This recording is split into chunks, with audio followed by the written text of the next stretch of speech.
Oakland Chinatown is very unique in that it's not a tourist destination like the San Francisco Chinatown. It's the second oldest Chinatown in America. And people ask, what is Oakland Chinatown like? Well, it has been so vibrant. And normally what you walk into Chinatown, you will see people are all over.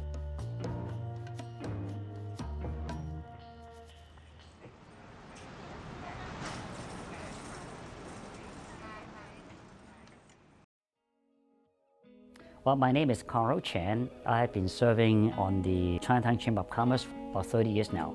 Hi, my name is Finny. I run this grocery market here called Greenfish Seafood Market, and I've been doing this for 26 years with my family. Yeah, so my name's Alicia. My family and I, we run the Oakland Fortune Cookie Factory here in Oakland, Chinatown. During the pandemic, things have changed. Most of our businesses, they were closed for a while. Chinatown at one point became like a ghost town. Every store, every window door was boarded up.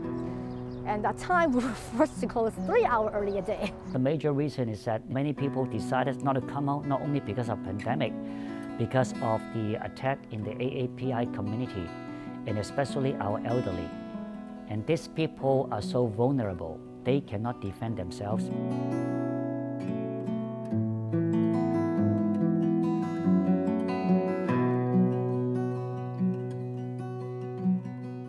There are a lot of crimes of opportunity. I think it started during the month of February when we seen our normal Chinese New Year celebrations where people know the culture and people know traditionally that they tend to have cash and people know that they have red envelopes. Our seniors, they are so afraid to walk on their own streets, and even the children and grandchildren saying that please don't go out, it's not safe.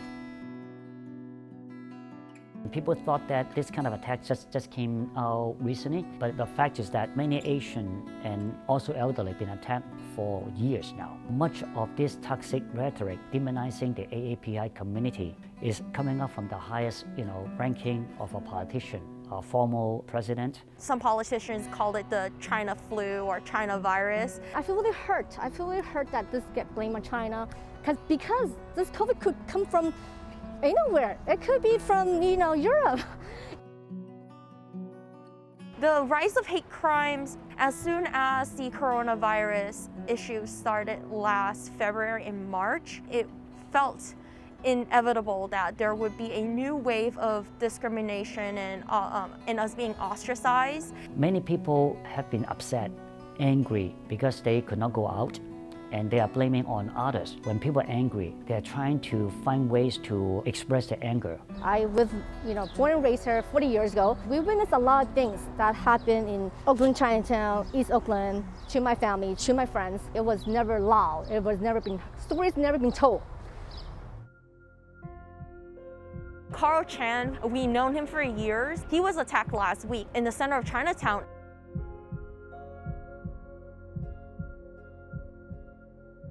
I was actually on my way trying to help another victim of crime. Little did I know, when I was walking down the street, I became the victim.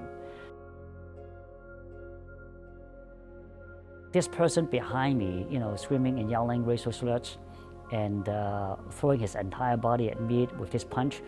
Lucky enough that I was able to react fast enough so that I wasn't being killed. After he punched my head, I was hurt. And then I was down. My knee actually was landed on the ground. Of course, it got scraped, big holes on my pants. But when I look around, I did not see any cameras. In my mind, I said, you know what? I better take out my phone and take the pictures. I did not want that same attacker going on to attack other innocent people, especially the elders. And I've been telling everyone, I don't want to become a victim of crime. I want to become the game changer. I want to encourage others. Don't be afraid. Stand up and confront all these issues because we need to bring people together. Ever since COVID came, a lot of groups, let's say nonprofit groups, those nonprofits came out and helped with fundraising. We are able to work with our own community and with some volunteers patrolling Oakland Chinatown. And we are also able to work with the Oakland Police Department and hopefully to get more police resources to support us. When I became chief of police and I recognized the increase in crimes in our Chinatown community, I immediately went to Chinatown and asked community members and business owners, what would you like to see from the police department? What do you think would make you safer? Spoke to me. They said that they would like to have an officer that spoke their language, that spoke either Mandarin or Cantonese.